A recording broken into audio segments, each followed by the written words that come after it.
Withdrawing money from your Apple ID after an account review can be a straightforward process if you follow the right steps.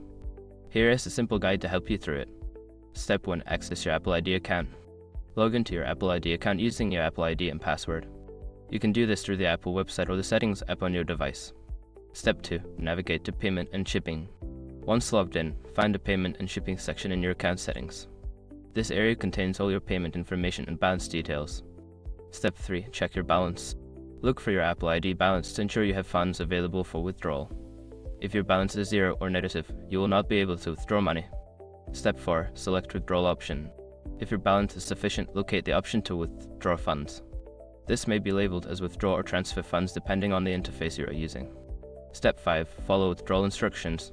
Follow the on-screen instructions to complete the withdrawal process.